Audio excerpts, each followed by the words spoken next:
Thank you. Block Congress ಅಧ್ಯಕ್ಷ ನೀಲಕಂಠೇಗೌಡರಿಗೆ, ಪತ್ತೂರು ಮಂಜುನಾಥ್ಗೆ, ರಾಜೇಂದ್ರ ಗೌಡ್ರಿಗೆ, ನಮ್ಮ ಆಜ್ಞಾನನಿಗೆ, ನಮ್ಮ ರಾಮಲಿಂಗಾರೆಡ್ಡಿಯವರಿಗೆ, ಇದು ಪೇರು ಶಿವಕುಮಾರ್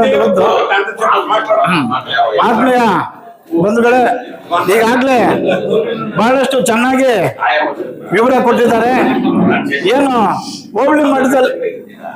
ಹೋಬಳಿ ಮಟ್ಟದಲ್ಲಿ ಇವತ್ತಿನ ದಿವಸ ಕಾರ್ಯಕ್ರಮ ಹಮ್ಮಿಕೊಂಡಿದ್ದಾರೆ. ನಿಜವಾಗ್ಲೂ ಹೇಳ್ತೇನೆ, ಬಹಳ ಯಶಸ್ವಿ ಆಗ್ತದೆ ಅಂತ ಈ ಮೂಲಕ ನಾನು ಬಹಳ ಚೆನ್ನಾಗಿ ಮೂಡಿ ಬಂದಿದೆ. ಯಾಕೆಂತಂದ್ರೆ ಪತ್ತೂರು ಮಂಜು ಅಂತ ಇದ್ರು ಮೊದಲಿಂದ, ಇವಾಗ ಬೆರ್ತಿಲ್ಲ, ಈಗ ಎಲ್ಲಾ ಮೀಟಿಂಗ್ಗಳಿಗೂ ಬೆರೀತಾರೆ.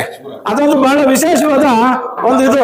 ಏನು ಕೆಲವರು ಅಂದ್ರೆ ಅಂತ ಇದ್ದಾರೆ, ನಮ್ಮ ನೀಲಕಂಠೇಗೌಡ ಹೇಳ್ತಾ ಇದ್ರು, ನೀವು ರಾಜಧಾನಿಗೆ ಬಹಳ ಹಿಂದೆ ಹೋಗ್ತಾ ಇದೆಯಪ್ಪ, ನೀನ್ ಬಂದ್ಬಿಟ್ರೆ ಸರೋಗ್ತದೆ ಅಂತ. ನಿಜವಾಗ್ಲೂ ಹೇಳ್ತೀನಿ, ಇವತ್ತು ದಿವಸ ಅವರು ಇವತ್ತು ದಿವಸ ಕಾರ್ಯಕ್ರಮಗಳು ಪ್ರತಿಯೊಂದು ಇದಕ್ಕೂ ಭಾಗವಹಿಸ್ತಾರೆ. ಇನ್ನು ಅತಿ ಹೆಚ್ಚಿನ ಏನೋ ಚುರುಕು ಮುಟ್ಟುತ್ತೆ, ಪ್ರತಿಯೊಬ್ಬರಿಗೂ ಹುಮ್ಮಸ್ಸು ಬರುತ್ತೆ. ಯಾಕೆಂತಂದ್ರೆ ಕೊತ್ತೂರು ಮಂಜು ಕೋಲಾರ ಅಂತ ಇದ್ರು, ಸತತವಾಗಿ ನಿರಂತರವಾಗಿ ಈ ಒಂದು ದಿವಸ ಈ ಮೀಟಿಂಗ್ ಭಾಗಿಯಾಗ್ಬಿಟ್ರೆ ಅತಿ ಹೆಚ್ಚಿನ ಯಶಸ್ವಿ ಆಗ್ತದೆ ಅಂತ ನನಗೆ ಅನಿಸ್ತದೆ. ಅದೇ ರೀತಿ ತಮಗೂ ಅನಿಸ್ತದೆ.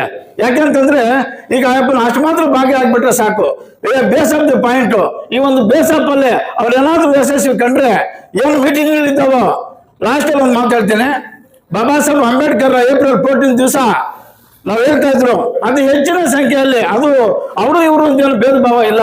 ದಯವಿಟ್ಟು ಹೇಳ್ತೇನೆ, ಅವತ್ತು ದಿವಸ ಕಸಬಾ ಆಗಿರ್ಬೋದು, ಟೌನ್ ಆಗಿರ್ಬೋದು, ಯಾವುದೇ ಆಗಿರ್ಬೋದು, ಇಡೀ ತಾಲೂಕೆಲ್ಲ ಒಗ್ಗಟ್ಟಾಗಿ ಅವತ್ತು ದಿವಸ ನಾವು ಮನಸ್ಸು ಮಾಡಿ ಆ ಜನನ ಕರೆಸಬೇಕು ಅಂತಲೂ ಯೋಚನೆ ಮಾಡಿದ್ದೀವಿ.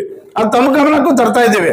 ಹಾಗಾಗಿ ಆವತ್ತಿನ ಒಂದು ಏಪ್ರಿಲ್ 14 ಬಾಬಾ ಸಾಹೇಬ್ ಅಂಬೇಡ್ಕರ್ ಜಯಂತಿ ಏನಿದೆಯೋ ಅದು ಯಶಸ್ವಿಯಾಗಿ ಮಾಡಬೇಕು ಅಂತ 2 ಮಾತುಗಳ ಅವಕಾಶ ಕೊಟ್ಟಿದ್ದಕ್ಕೆ ತಮ್ಗೆಲ್ಲರಿಗೂ ವಂದಿಸಿ 2 ಮಾತುಗಳನ್ನು ಮುಕ್ತಾಯ ಮಾಡ್ತಾರೆ.